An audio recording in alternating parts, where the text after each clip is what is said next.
Hi, today we're going to take advantage of trigonometric inverses to find missing angles in a right triangle. In order to do this, we're going to take advantage of the trigonometric ratios that hopefully you've learned at this point. As a quick review, most people work with the acronym SOHCAHTOA, which refers to the fact that the sine of the angle is the ratio of the opposite side over the hypotenuse. The cosine of the angle is the ratio of the adjacent side over the hypotenuse. And the tangent of the angle is equal to the ratio of the opposite side over the adjacent side.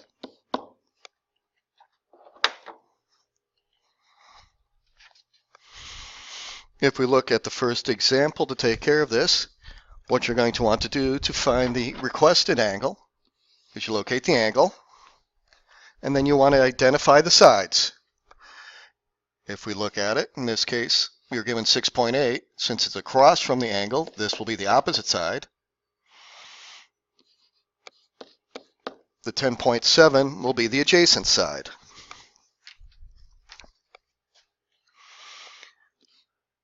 So it's the tangent that uses the opposite side and the adjacent side. So if we set it up like we did when we were finding missing sides, we're going to do the tangent of the angle equals the ratio of the opposite side, which is the 6.8, over the adjacent side, which is the 10.7.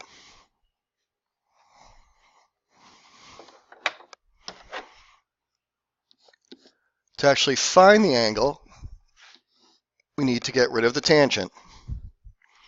To undo the tangent, we're going to do the inverse of the tangent, inverse operation. Just like taking the square root is the opposite of squaring. To indicate we're going to do the inverse of the tangent, we write tangent raised to the negative first. That is how we indicate we're going to do the inverse.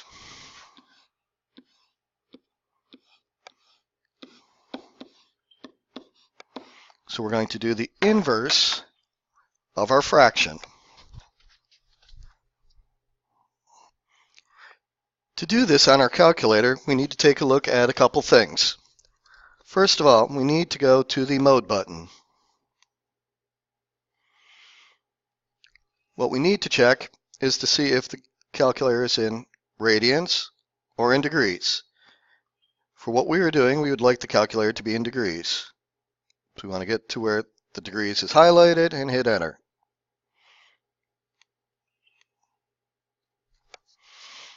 Now the nice thing about this is we can type this in directly as we had on our sheet. So we're going to hit the second button and we're going to hit the tangent button, and we should see tangent to the negative first.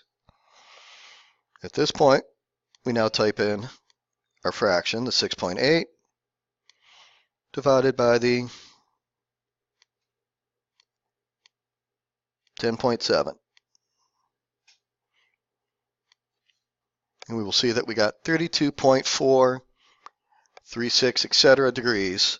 On our worksheet, they were looking for us to round to the nearest tenth, so we're going to go with 32.4 degrees.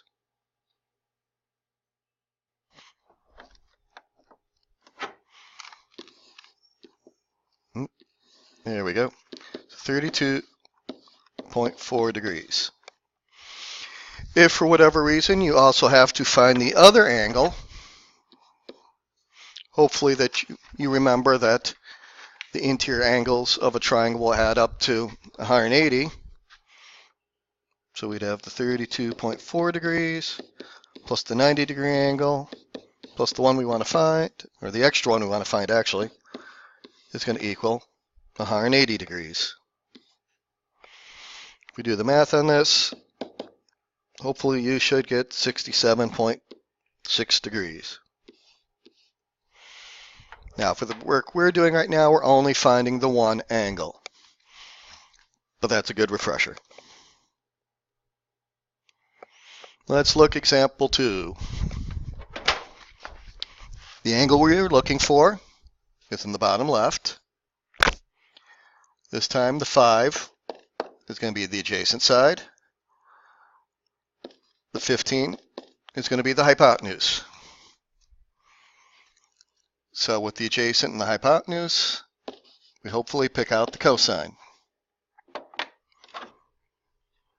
Once again, if we set it up, the cosine of the angle is going to be the adjacent side over the hypotenuse.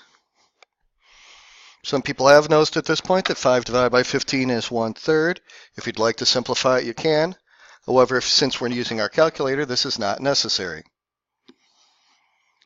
To solve for the angle, the theta, this time we're going to do the inverse of the cosine.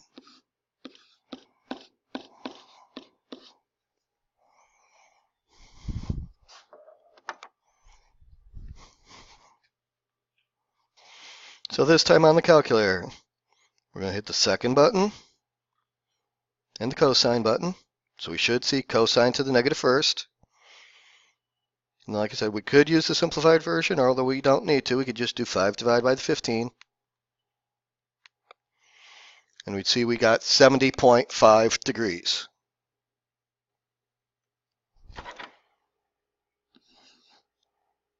There we go. So theta was 70.5 degrees. All right.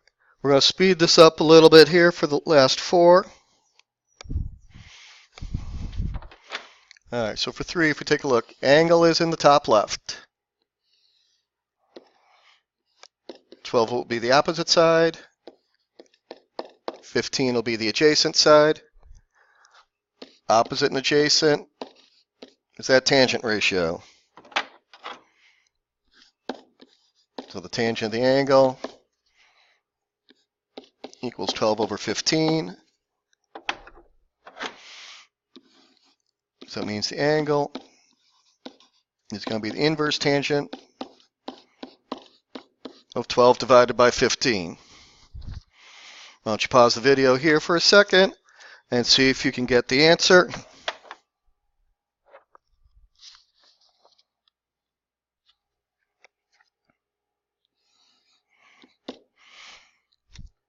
Answer this time was supposed to be 38.7 degrees.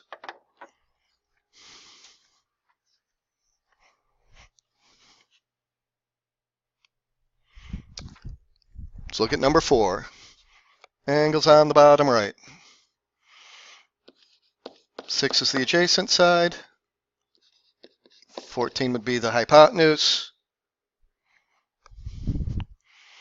The trigonometric function that uses the adjacent and the hypotenuse is the cosine. Let's see if we can skip that other part. Let's go straight to the angle. So the angle is going to be the inverse of the cosine. And then the ratio is going to be the adjacent side over the hypotenuse. So 6 divided by the 14. Once again, you may want to pause the video a second so you can plug it in on your calculator and try it on your own.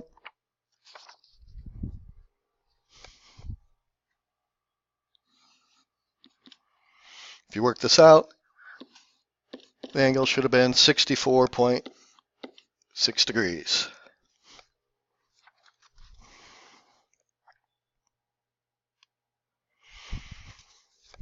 All right, for 5, angles down here. We're going across, so 2 is going to be the opposite side. 7's the adjacent. So once again, we're going to do the tangent. So if we go straight to it, we're going to do the inverse of the tangent. And it's going to be the opposite side divided by the adjacent side.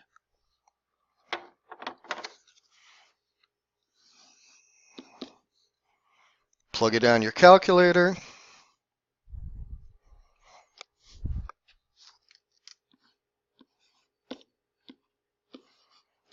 Hopefully you got 15.9 degrees.